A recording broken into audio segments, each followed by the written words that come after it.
सोचिए, रमजान की वो मुकद्दस रात, मस्जिदों में रोशनी, हर तरफ तिलावत की आवाज और एक सवाल जो बहुत सी बहनों के दिल में चुपचाप उठता है, क्या मैं घर में तरावी पढ़ सकती हूँ?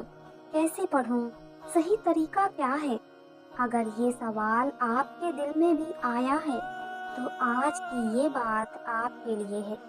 सबसे पहले ये समझ लीजिए, तरावी औरत पर फर्ज नहीं है, लेकिन ये बहुत बड़ी नियामत है। जो पढ़े उसके लिए सवाब ही सवाब। और सबसे खूबसूरत बात, औरत का घर में नमाज पढ़ना ज़्यादा बेहतर माना गया है। तो अगर आप घर में तरावी पढ़ती हैं, आप बिल्कुल सही कर रही हैं। अब तरीका सुनिए। तरावी असल में नफिल नमाज है, इसलिए इसमें आसानी रखी गई है। आप चाहें तो 8 रकात पढ़ें या फिर 20 रकात, दोनों की गुंजाइश है। अगर आप नई शुरू कर रही हैं तो 8 रकात से शुरू करें, ताकि दिल भी लगे और थकान भी ना हो।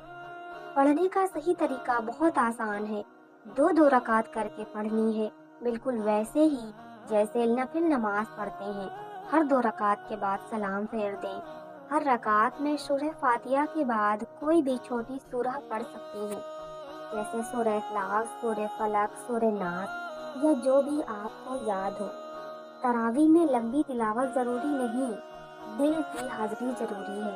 अगर आपको कुरान ज्यादा याद नहीं, तो शर्मिंदा होने की जरूरत नहीं। जो आता है उसे ही पढ़ें। अल्लाह नियत देखता है, लफ्जों की लंबाई नहीं। और अगर थक जाएं तो बैठकर भी पढ़ सकती हैं, क्योंकि ये नफल है, इसमें रियायत है। एक सवाल और आता है, क्या औरत जमात से पढ़े? अगर घर में औरत ही हो तो आपस में जमात कर सकती हैं, लेकिन अकेले पढ़ना भी बिल्कुल ठीक है। और अगर छोटे बच्चे हों, घर के काम हो, तब भी मायूस मत होना। थोड़ी थोड़ी रकात पढ़ लो, मगर छोड़ो मत। याद रखिए, तरावी सिर्फ रकातों का नाम नहीं, ये अल्लाह से रात की मुलाकात है। ये वो वक्त है जब बंदा अपने रब से दिल की बात करता है, आंसू गिराता है, दुआएं करता है। तो इस रमजान खुद से वादा कीजिए, चाहे 8 रकात हो या फिर 20 रकात, मगर तरावी को अपनी जिंदगी का हिस्सा जरूर बनाना है। जल्दबाजी नहीं, दिखावा नहीं, बस सुकून से, मोहब्बत से अपने रब के सामने खड़ा होना है।